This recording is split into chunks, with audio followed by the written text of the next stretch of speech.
You can all relax because my contribution is not going to be, what's the word, as esoteric as contributions that came before me. In fact, I feel a bit like after the Lord Mayor's show, The Dust Cart. So this is a kind of much more relaxed and less cerebral view of this whole area. Okay, psychedelics, promotion versus discretion, the conundrum. I hope you'll find what I have to say of some interest. I have personally, a kind of, having taken lots of acid, I nonetheless have a very neutral, or take a neutral position when it comes to condoning or condemning the consumption of acid. I do neither. I consider myself a libertarian. What people want to put in their bodies, frankly, is their business, and I try not to get involved in it. So I come from that position. But I'd like to start off with presenting a kind of historical overview from the 60s of what occurred prior to and after October the 6th, 1966, when LSD was made illegal in the United States. I'm going to ask whoever it is who's talking over there to go and do somewhere else, because I can hear this conversation in this ear while I'm trying to say this. It's a bit difficult because I've got stereo hearing. Anyway, in 1966, possession and recreational use of acid was criminalised. Legal scientific research programs were shut down in the US, and similar laws followed throughout the rest of the world. Theoretically, that, I guess, should have been the end of the story, but we know now, 45 years later, that that's not the case, and that acid, albeit of somewhat dubious provenance, is still widely available. In my opinion, the draconian overreaction by the governments of the world to the phenomena of psychedelic drugs can largely be blamed upon the activities of one man, namely Timothy Leary. And I'd like to quote for you what Owsley, Bear Stanley, had to say about Leary. Quote, "Leary was a fool. Drunk with celebrityhood and his own ego, he became a media clown and was arguably the single most damaging actor involved in the destruction of the evanescent social movement of the 60s. Tim, with his very public exhortations to the kids to tune in, turn on and drop out, is the inspiration for all the current draconian US and European drug laws against psychedelics. He would not listen to any of us when we asked him to please cool it. He loved the limelight and relished his notoriety. I was not a fan of his." End of quote. I was not a fan of his either, but allow me to continue. Leary's wild ride on a psychedelic gravy train of his own invention is well known to the cognoscenti, but I'd like to highlight certain salient features of what, with the benefit of hindsight, seems like a willfully self-destructive chosen path. He was arrested in total 29 times and had the dubious distinction of being called by President Nixon the most dangerous man in America. In a few short years, he went from being a professor at Harvard to a man on the run, consulting with the Black Panthers in Algiers and with the Weather Underground, who facilitated his escape from prison. Between these two extremes, he ran against Ronald Reagan for governor of California with the campaign slogan, "Come together, join the party." And of course, in 1969, Lennon wrote a campaign song for him, which was actually a great tune called "Come Together." To my mind, Leary personified a certain kind of personality type who seems unable to synthesize their own spiritual experiences, for want of another term, other than by proselytizing them from the rooftops. I met him several times, and on each occasion, he kind of reminded me of a Jesus freak, so absolutely convinced by his own salvation that he was determined to save everyone else around him by spreading the news. Frankly, what with Leary being a psychologist, I was always amazed that the man couldn't see for himself how irrational and unstable his own behaviour was. As the former tour manager of the Grateful Dead, I've had to deal with many Leary personality types. Most of them, with strange gleams in their eye, would appear at the dressing room door with fervent pleas to see Jerry Garcia so that they could impart some astronomically important piece of information that only they possessed, and which it was vital that they gave to Garcia. We rather unkindly referred to these people as casualties, but that was, to put it bluntly, frequently what they were. Nonetheless, we had to deal with them. Nonetheless, we had to deal with them, and a million different strategies emerged dependent upon each individual circumstance with which we were confronted. Here's a short tale of such a situation. I should warn you, you'll probably find this a bit brutal, having following on the people who previously talked about various strategies for dealing with people who are having bad trips. But this is the way it was. We tell nothing but the truth up here. The Grateful Dead were playing a concert in Seattle, Washington in the United States. 10,000 people having a ball, and as a tour manager, I was involved with many different cases of overstimulation or drug overdoses on the night. A young man with long hair lay on the floor in front of the stage, and he was naked and screaming, "I'm gonna die, I'm gonna die." He was surrounded by 10 or so Seattle riot policemen dressed in full combat gear with nightsticks drawn. The cops were totally confused and stood in a circle looking down at this distressed man, not knowing whether to arrest him, beat him, or simply ignore him.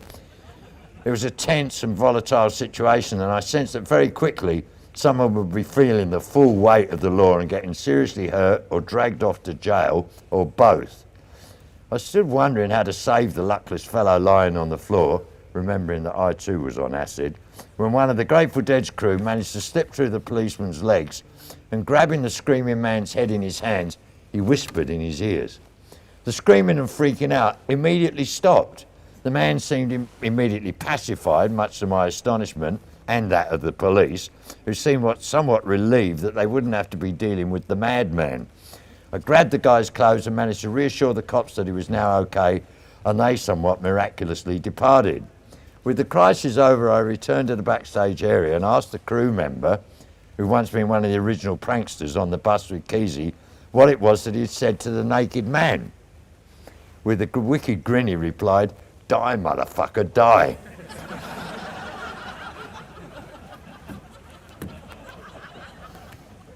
And with those few words, the man was saved from an ancient inner demon and reborn. As my mother used to say, there are many ways of skinning a cat. Anyway, back to Leary. Leary babbled like a man possessed about the benefits of acid, and by so doing stimulated the media in the USA to such an extent the newspapers were full of outrageous story, which mainly sought to portray acid as leading to rampant promiscuity, free love, and the collapse of all societal norms. Misinformation became disinformation as government agencies frantically sought to dissuade American youth from being tempted by the drug. An hysterical overreaction on the part of the churches and the American political classes of all types ensued, being America, in true American style, as the LSD cat was out of the bag and there was no putting it back in. In my opinion, Leary's one-man crusade was to have devastating effects from which many peaceful proponents of the drugs consumption were to suffer. And I would add, although I haven't got it written down here, I think that we are only now, 40-odd years later, emerging from a period of relative darkness that was a result of Leary's approach. So Leary, I only used Leary as one example of one approach. I'd like to now present a different example of how perhaps to approach it. Opposing Leary from what could be called the discreet side of the street were people centered around the Grateful Dead and the San Francisco scene. These people had experienced firsthand the media's attention, which had brought chaos to the very delicate scene of the Haight-Ashbury by encouraging thousands of kids to descend upon San Francisco.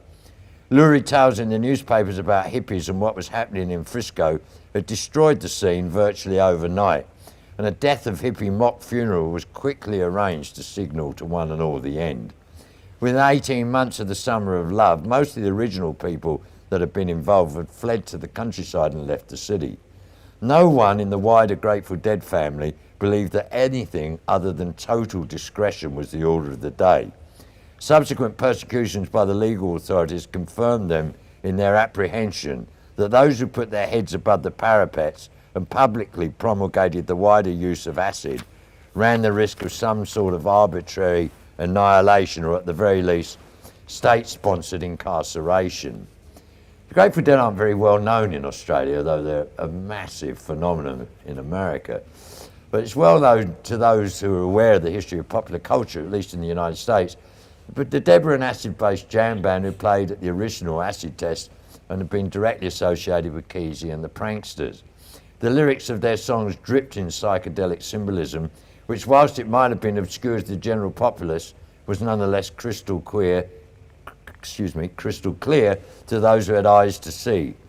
Their message, such as it was couched in poetic metaphors and artistic subtleties, which in a sense protected the band from overt persecution. One thing was for sure about the Grateful Dead and their family: they had absolutely no intention of becoming victims of state or federal persecution. And if only as a means of self-preservation, they trod a subtle and distinctive path of discretion rather than shouting any kind of direct endorsement of the benefits of psychedelics. As a consequence of their insight and skill at deflecting those who might wish them harm, the band and family made music for decades without having their personal consumption of acid ever represent any kind of a problem. At the same time, they produced lyrics of luminous beauty, which their fans understood as veiled references to mysteries beyond the ken of most people. A famous line which says it all: "Ladyfinger dripped in moonlight, riding what for across the morning sky." I've chosen Leary and the Dead as two widely different examples of the choices which I think confront us all today and which have confronted many of us throughout our lives.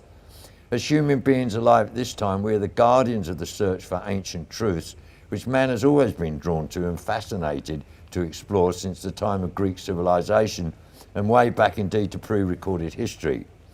Those of an elevated consciousness who inhabit this planet know that the majority of the human race lives in an occluded form of ignorance, unable to develop for themselves a path to virtually any form of higher reasoning.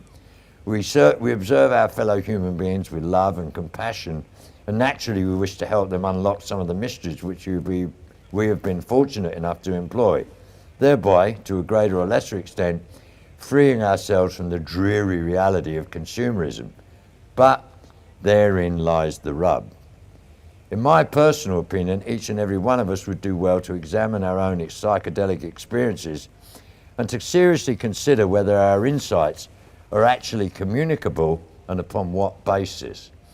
Many of the luminosities of a trip are not amenable to direct communication.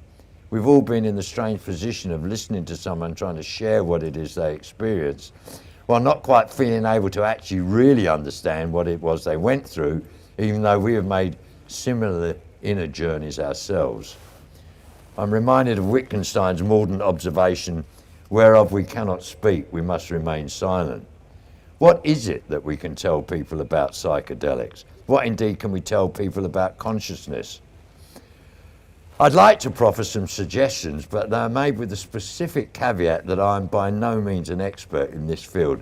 I'm simply, like everyone else here, a pilgrim on the path, intent on developing to the best of my abilities that which I possess. I'm also very much concerned that whatever I might say to those who seek transcendental truth, it should not be harmful to them, or as it were, lead them astray. Everybody with me? I'm not really trying to tell you anything insofar as I know something you don't know. I'm trying to really attempt to share something here, which is how we talk to people about this experience, the experience of psychedelics, or choose not to talk to them about it. Anyway, keep going, Sam. It strikes me when we talk with the uninitiated that a good place to begin any conversation about psychedelics should be entitled "The Uses and Abuses of Consciousness." A mind is a terrible thing to waste, and in contemporary society one doesn't have to be a genius to note that kids all over the world are literally getting wasted. They take drugs as a method of escape from the humdrum realities of daily life. They take drugs for essentially hedonistic purposes. People in modern parlance want to get out of it. They want to transport their minds to some place other than here. If I can be crude, for I know of no other way to describe what the kids are doing, and I've had it described many times to me this way by the kids themselves, they want to get fucked up. Very few people are taking drugs in my experience because they think there are any long-term benefits of insight involved. Most of them are simply consuming drugs for other reasons other than those benefits. I've talked over the years to hundreds of young people about the reasons for taking drugs, if not thousands, and I can count on my finger the numbers who told me that they initially took psychedelics because they thought that by so doing they could access higher forms of consciousness that might be of long-term benefit either to themselves or to their fellow human beings. So I always try and begin with kids talking about the difference between being fucked up and being high, to use phrases which they commonly employ. To disorder the mind as an end in and of itself is to me a nihilistic abuse of drugs, yet this is widely practiced. This is what kids do, be it with alcohol, MDMA or other drugs, and it's something I find personally distasteful.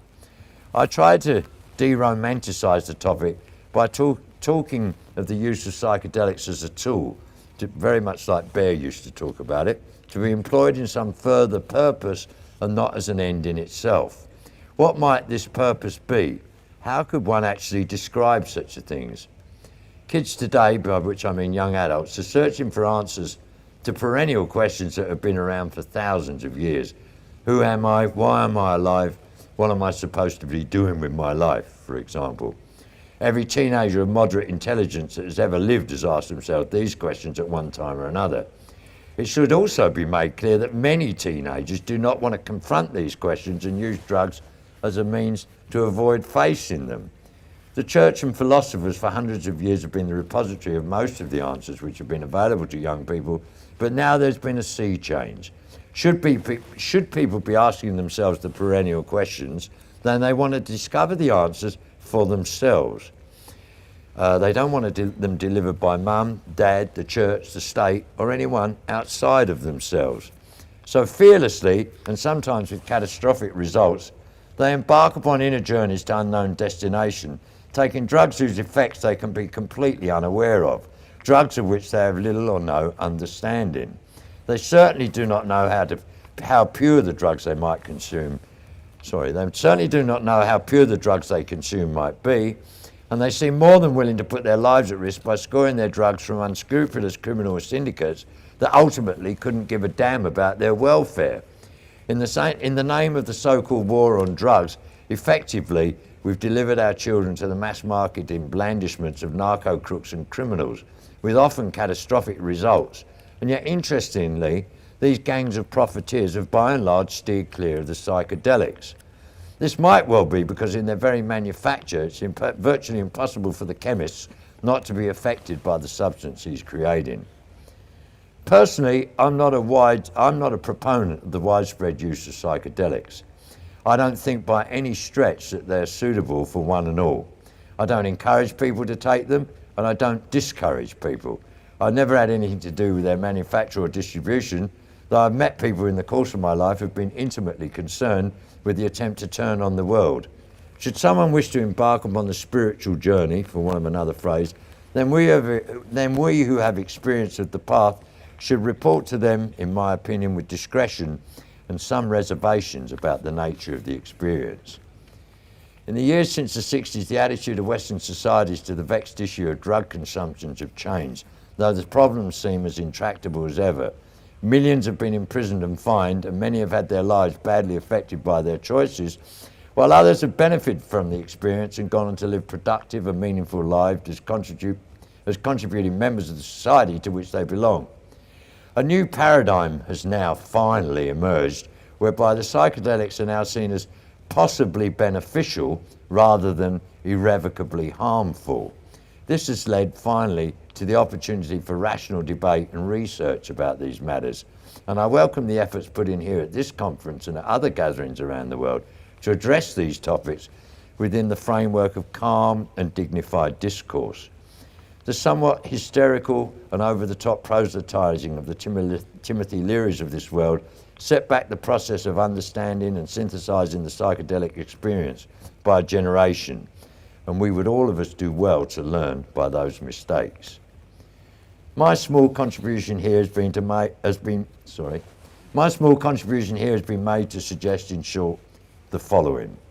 We should always exercise caution when mentoring the uninitiated, that we should constantly remember there is a price to be paid for the acquisition of any knowledge, that substances which can change the inner gestalt of a person's experience should always be treated with reverence, care, and the utmost respect.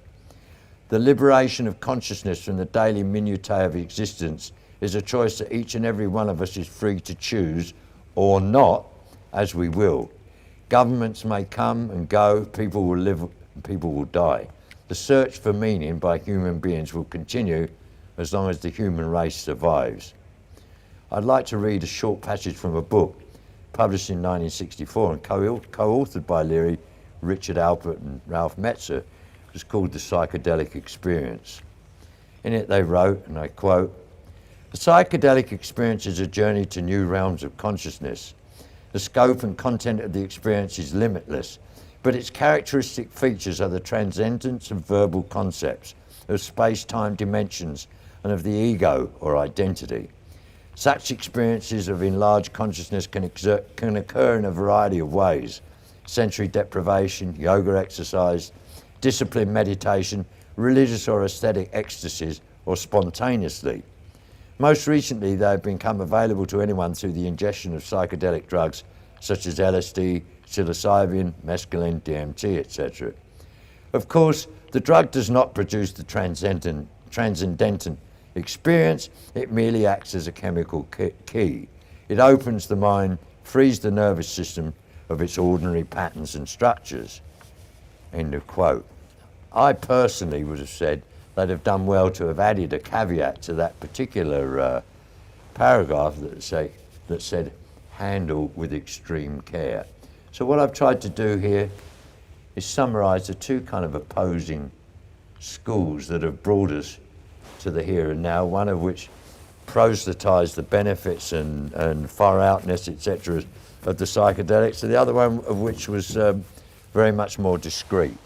I don't think there's any doubt that the people who initially were wildly enthusiastic and public about LSD caused a lot of heat to occur, which people of my age in their late 60s have had to kind of endure over the years.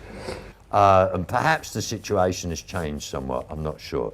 I hope my comments will produce a bit of a response. I'm as interested to hear what you've got to say as I am in standing up here spouting off to you, but I've sought to pose the problem and illustrate it rather than to proffer specific solutions.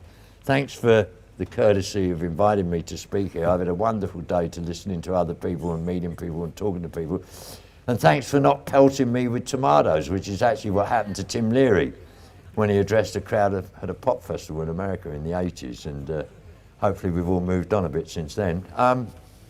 Yeah, I invite you to say some things about whether we should be discreet or whether we should be shouting from the rooftops about these things. Thanks very much.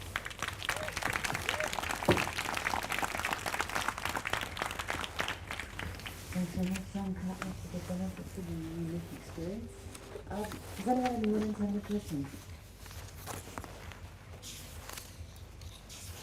None?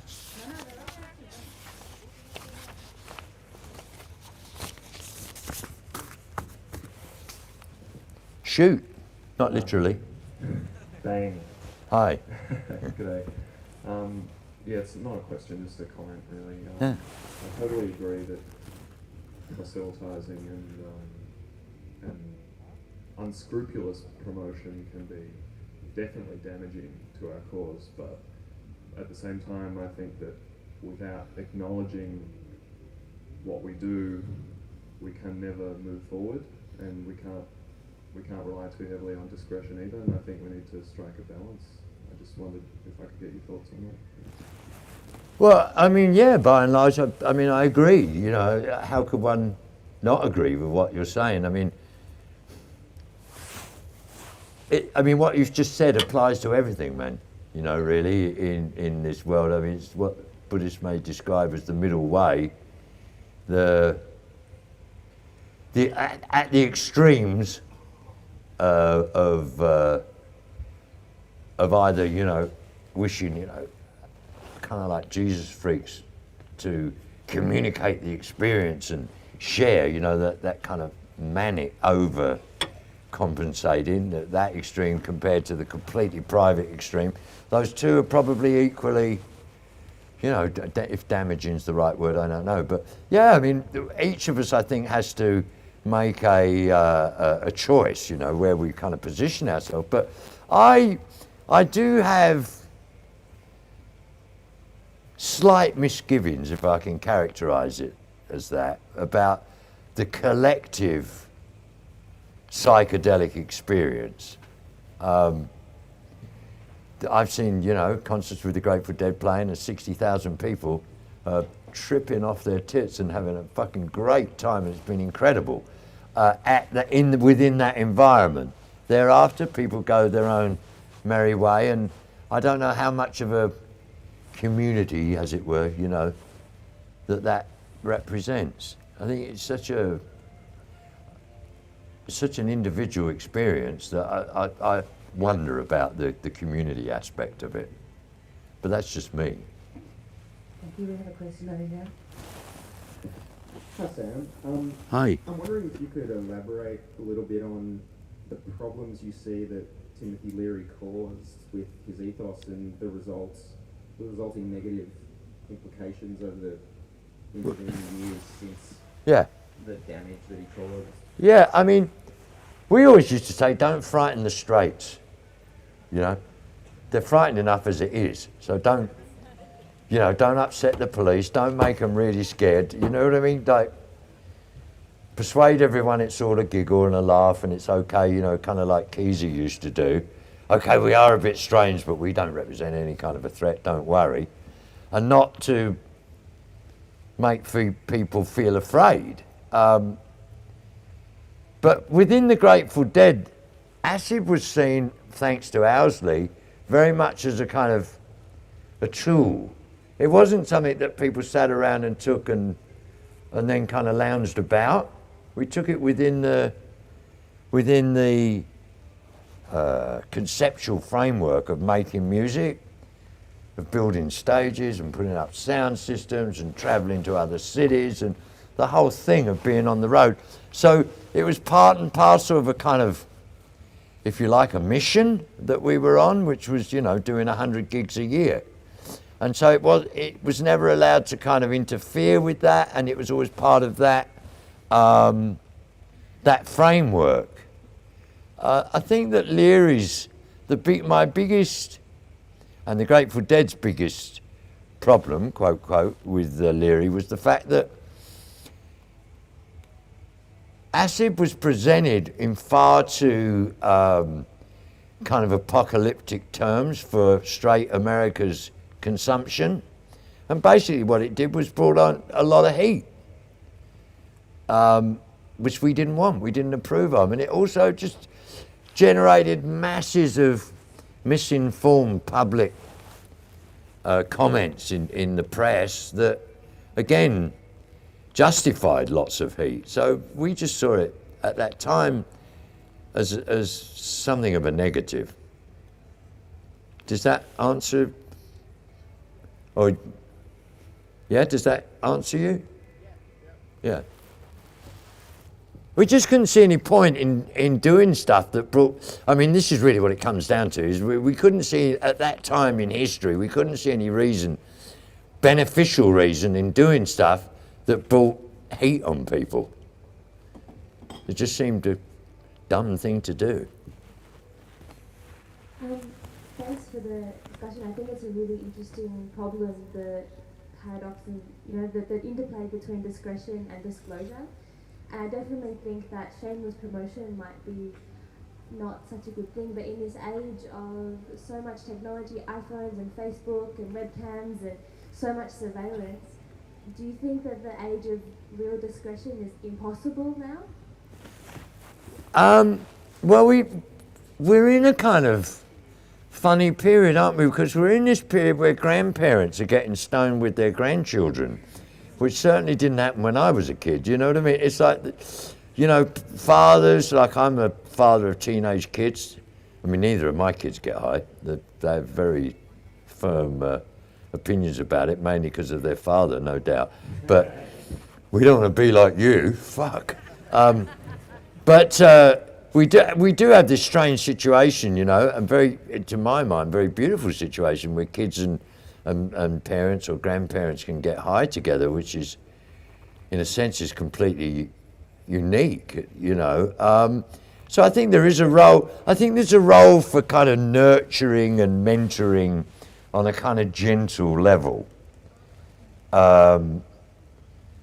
When people are genuinely seeking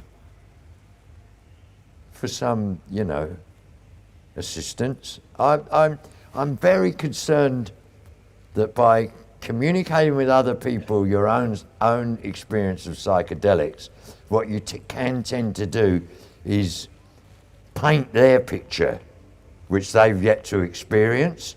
You can kind of preform their picture, if you like, that they're either aiming for or going to experience. And it's a bit like, you know, so teaching somebody to paint and saying, well, this is how you should paint, this is what it should look like. You know, I don't really agree with that. And so I'd much rather that people actually made their own discoveries, and I think that each generation in turn will have to make their own discoveries, and hopefully, anyway, they don't listen to the previous generation very much anyway, but if, you know, hopefully we're just there to hold someone's hand if they really need it, rather than being a directing force, you know. I guess I meant more on a political sphere, that with all the technology that's everywhere, it's really hard to be discreet in our actions, that it's hard to hide what we do, and that now, as far as politically concerned, we don't even need Leary because all of us document way too well what we're doing.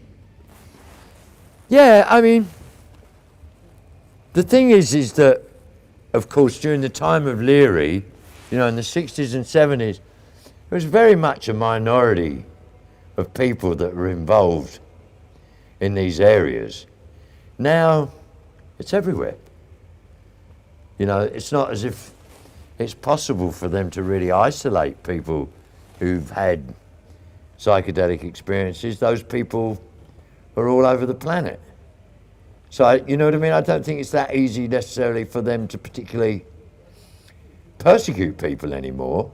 But I still think there's a kind of moral, if that's the word, moral imperative involved, that one should be very careful about encouraging people, not because I think, you know, the experience is damaging to them. I just mean in terms of, by encouraging people and describing your own experiences, you could, as I said before, you can somehow modify other people's experiences. And I would rather that they arrived kind of with a clean slate and got to ride on it themselves, rather than that we did it for them. We've got a question over the other side, over here. Yeah, look, I guess everybody's asking this question, but look, from an artist perspective, I'm working on a CD at the moment, which I'd like to intrigue people about psychedelics and potentially facilitate, you know, people getting switched on themselves. But it was good to have your warning tonight about being too, you know, too preachy or whatever. What kind of advice would you offer to an artist to tread that line? God knows. Let's have a think. I mean, I've worked with lots of people who were, you know, I guess you would describe them as psychedelic artists. They certainly took lots of acid, and they wrote about the acid experience. But they did it obliquely. They didn't do it directly. They did it using metaphor and poetry. And I think it's incumbent upon artists, if artists are, for example, you know, going to confront the issue or embrace the issue of psychedelics, then it's important that their take should be a kind of affirmative take, in the sense that I think it should be, you know, kind of life enhancing, experience enhancing, and that it should be suitably poetic and far out, and not, as you say, not preachy. But other than that, who knows, man? All kinds of bands over the years have done all kinds of wonderful psychedelic music. So there's you know, as my mum used to say, there's lots of ways of skinning a cat. Each person, it's such a subjective thing. Each person has their own take on, if you like, the psychedelic experience, which again is one of the reasons why I have my reservations about the communication of the psychedelic experience. I think that it's so personal that sometimes it's virtually impossible to communicate it to other people. It doesn't mean that having a go at it's probably quite fun, but I don't know how valuable it is.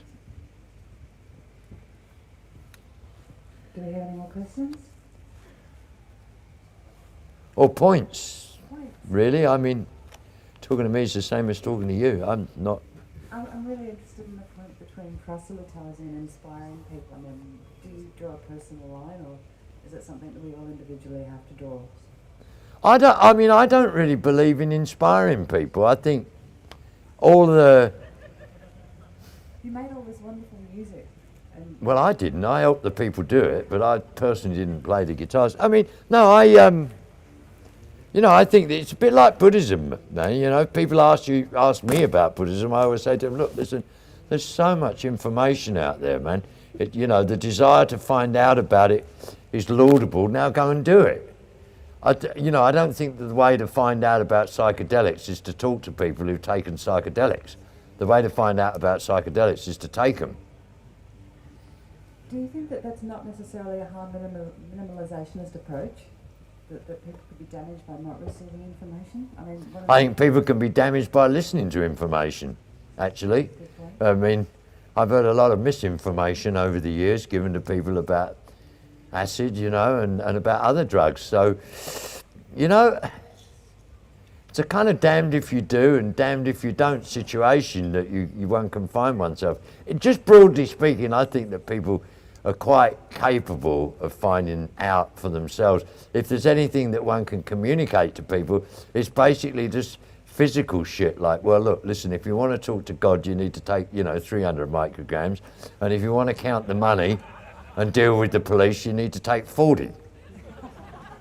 You know, so, you know, other than that, I've always, I've dealt with lots of people who've had very bad trips, you know, and I can't suggest to people that there's one way particularly of doing it. I used to watch people being injected with Thorazine, which was a kind of treatment for bad trips way back in the 60s and 70s, and I always wondered what that was like. So one time at a Grateful Dead gig, I was pretty high, and I decided, well, I'll go and get a shot of Thorazine to see what it did to you. Fuck, it was a total bummer, man. It was unbelievable. But then I discovered that if somebody's on a bad trip, all you need to do is often, not always, but often, is just give them a Mars bar. You know that? Somebody's having a bad trip, give them a Mars bar. You'd be amazed what happens. Yeah, it's something to do with glucose. A biochemist could tell you what I don't know about the chemical reaction, but I know it works. blood sugar and chocolate. Blood sugar, chocolate, yes, stuff like that. So I can't pretend I'm an expert on these things, but of course, you know, being a tour manager, one deals with, if you're a tour manager of a band where everybody's taking acid, you deal with a lot of issues that arise. What was your traditional method for dealing with the proselytizers? Well, people used to come to the door of the Grateful Dead's dressing room, and, you know, be one of the equipment guys would stop them and they go, oh, I've got to talk to Garcia, you know, I've discovered the secret of the universe or whatever. Then the equipment guy would come and see me because he didn't want to fucking deal with it. Hey man, there's a guy at the door, he wants to talk to Jerry, you deal with it. Okay, so I used to go out there and go, I've got to talk to Garcia. I said, well, I'm his fucking tour manager, I've got to talk to him too, man, I don't know where he is or whatever. So, you know, you just yeah, do what you can to you know, divert people. There's a lot of casualties in this world. Does anyone have any more questions? Gentleman over here.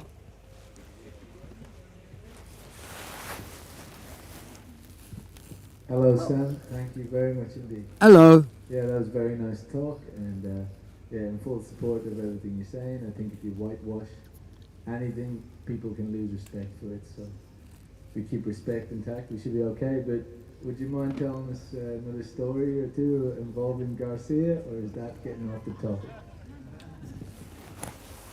No, I mean, Garcia used to get high, you know. Well, I worked with him for nearly 5 years. He got high every time he played. But okay, this is what happened in those days. We had, marine is a solution that people put in their eyes to kind of, if they get grit or something in your eye, you know, or your eyes feel tired, whatever, it's kind of sterile solution. And we used to put acid in marine bottles because they started off being sterile. So if you did one drop from a bottle, which you could do, you could actually squeeze it and make one drop. That was about 40 micrograms. So that's what people used to take, which is a kind of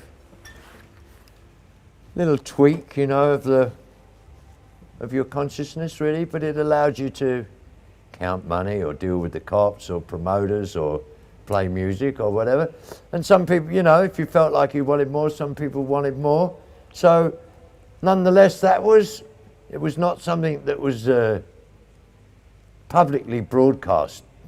Garcia played with the, you know, the original acid test. He played with the pranksters, and then thereafter they decided that they would rather keep these things to themselves. So that's what they did, and I kind of went along with that. I always felt comfortable with that, and because, you know, being an acid band, Jerry had to deal with a lot of the people who felt that they'd, you know, received amazing kind of cosmically significant messages from who knows where, and he was very patient about it. I think he just felt it was part of the karma, you know, to have to deal with those people. So often I would tell people, there's no way you can talk to Garcia. He don't want to talk to you, you know what I mean? He's got too many things to do. And Jerry would come out and go, no, I'll talk to him. And was very patient and very caring and loving, where I was probably a bit, you know, short and preoccupied. He was a very caring guy, and yeah, very, very concerned about people. So I admired him for that. He's a lovely guy, and it was a tragedy what happened to him, really. He died very young for a human being, you know. He wasn't 60, so in my book he was pretty young. There we go. He, you know, there's a price to be paid for being a world famous guitar player and doing 100 gigs a year for year in, year out, year in, year out. He kind of exhausted himself. The Grateful Dead just brought out the largest, I don't think anybody knows this in Australia, except for demented Grateful Dead freaks. It just brought out the largest release of any rock and roll band in the history of the music business. They brought a 70 CD set, 70 no less. Yeah, of a tour we did in 1972 in Europe, a European tour. And it sold 7,500 copies of this set in a week. You know, so it's pretty extraordinary. So they're still amazingly popular in the United States, and so their influence continues, and it is very much an acid-based influence, but it's managed to be that without, very cleverly, without ever kind of announcing it, you know, in a press release or a headline, but at the same time with everybody yet knowing it. It's very clever, and that allowed them to play for 40 years together without ever being busted once. Well, they were busted once, but that was early in their career, and I took care of that with a large amount of money. Good old America. But thanks for having me. I must say this is just an absolutely lovely scene here. I've been to hundreds, if not thousands, of rock and roll festivals and outdoor events. So lovely just to be able to walk around and actually see the grass and have time to chat to other people. And I encourage the EGA to keep the numbers at this kind of level, regardless of demand, because it allows, I think, for a unique experience that you don't get when there's, 5,000 or even 3,000 people. I would estimate, I guess, there's 500 or 600 people here in this beautiful site, and that strikes me as just being the perfect number. So, small is beautiful, and thanks for having me. Thank you. Thank you so much.